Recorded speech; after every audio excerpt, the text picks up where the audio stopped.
Secretária, queria pedir aqui...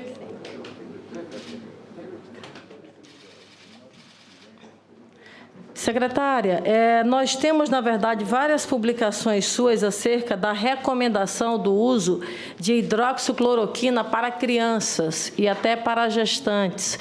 Aonde é que estava essa fundamentação para esse tipo de orientação, secretária? Pois não, senadora. Na nossa nota orientativa, a despeito de muitos imaginarem que ela foi feita somente pelos técnicos do Ministério, nós convidamos vários profissionais com expertise da área de ginecologia, obstetrícia, da área de pediatria, chamamos um dos maiores toxicologistas pediatras do Brasil. Se a senhora quiser, eu posso lhe entregar na nota. Existe a lista de autoridades médicas que foram chamadas para dar o parecer ao Ministério da Saúde na confecção dela.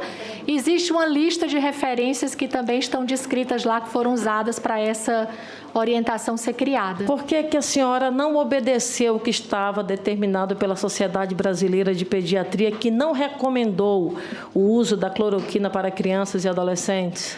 Porque, como eu já disse para a senhora, as sociedades médicas, elas podem dar opiniões.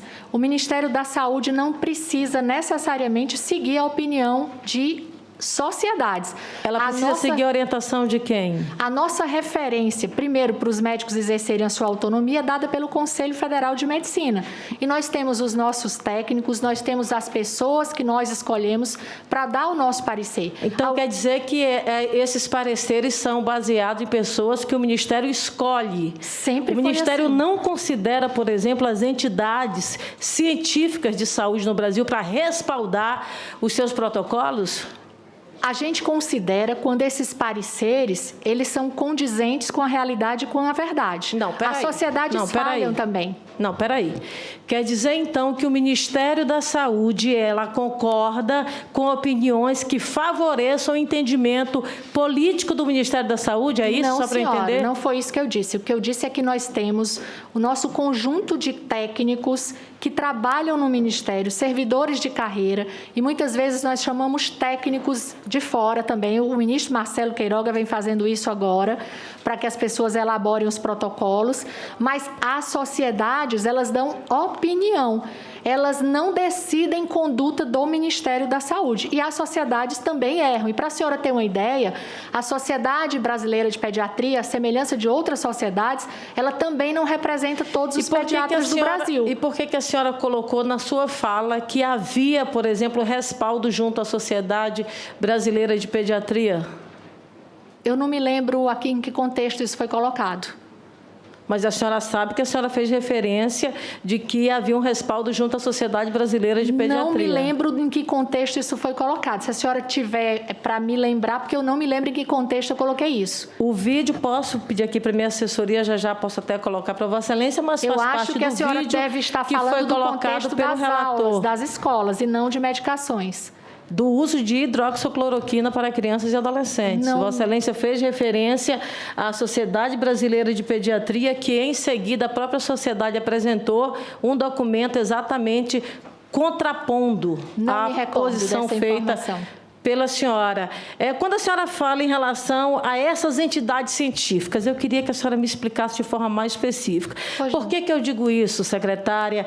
Por exemplo, nós temos entendimento do Tribunal de Contas da União que não admite, por exemplo, a aplicação de políticas públicas que estejam fora de recomendações de entidades científicas, inclusive até para uso de recurso público. Esse entendimento que é feito pelo Tribunal de Contas da União, ele consta, por exemplo, inclusive nos processos que estão em curso acerca de improbidade.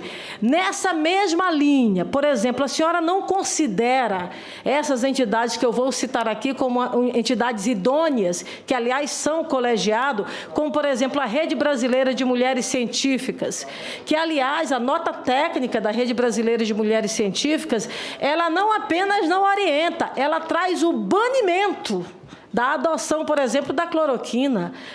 Veja bem, uma nota técnica de março de 2020, por exemplo, a Anvisa emite parecer não recomendando o uso de hidroxicloroquina. Em maio de 2020, o Conselho Nacional de Saúde se posicionou contra o uso do tratamento precoce com hidroxicloroquina.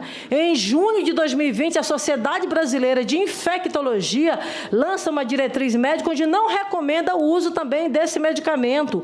Em junho de 2020, a Associação Médica Brasileira passou a não recomendar mais o uso da hidroxicloroquina. Em janeiro de 2021, o Conselho Nacional de Saúde, portanto, emite um ofício para o Ministério da Saúde pedindo a revogação de qualquer instrumento que incentive o uso desse medicamento.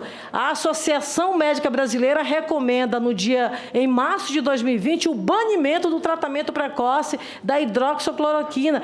Todas essas entidades que eu cito, a senhora não considera que são entidades idôneas para emitir posicionamentos, orientações e recomendações acerca do uso de medicamentos no Brasil?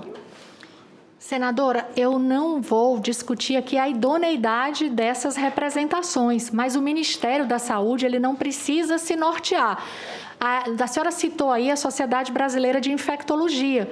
Boa parte dos trabalhos que a Sociedade Brasileira de Infectologia utilizou para fazer uma nota desorientando ou desaconselhando o uso dessas medicações tem trabalhos com graves conflitos metodológicos que nós não podemos usar como referência. Se a senhora quiser, depois eu lhe cedo. A senhora coloca o seguinte, que o Ministério da Saúde concorda com posicionamentos que coincidam com o entendimento da equipe política do governo, da Secretaria de Saúde. Não, senhora, eu sou técnica e os secretários do Ministério da Saúde são técnicos. Nós temos 4 médicos na equipe. Então, considera-se a posição desses técnicos e não a posição das entidades científicas. E os estudos que nós fazemos, é como eu disse à senhora, o Ministério da Saúde, ele não está subordinado às entidades científicas. E as entidades científicas que comprovarem através de trabalhos com boa qualidade metodológica, os fundamentos que nós usamos, nós vamos utilizar. Então, a senhora não respeita o entendimento que foi estabelecido pelo Tribunal de Contas da União? O Tribunal de Contas da União fez uma orientação que nós colocássemos na capa da nossa nota orientativa, que ela não trazia a obrigatoriedade da prescrição. E nós seguimos com a nota orientativa. Ou seja, esse entendimento do Tribunal de Contas, o Ministério da Saúde não leva em consideração na sua eficácia. Nós cumprimos todas as orientações do Tribunal de Contas da União. Mas Vossa Excelência está se contradizendo. Quando Vossa Excelência diz que admite o entendimento do TCU e, ao mesmo tempo, diz que não admite o entendimento dessas entidades que são apresentadas, ou você concorda com uma ou você concorda com outra? Senadora, é que a gente precisa ter o entendimento de quais são essas entidades médicas de excelência. Eu, como técnica e responsável por dar as diretrizes da saúde do Brasil, eu tenho a responsabilidade de analisar o que me chega. Numa das entrevistas coletivas, para a senhora ter ideia que eu participei, eu refutei um artigo da Lancet.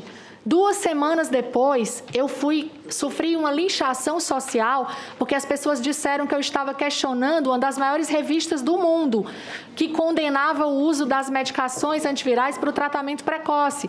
2 semanas depois, essa revista pediu desculpas à humanidade e foi colocado que houve uma fraude. Fizeram um trabalho com 96 mil pacientes, repleto de conflitos de interesse.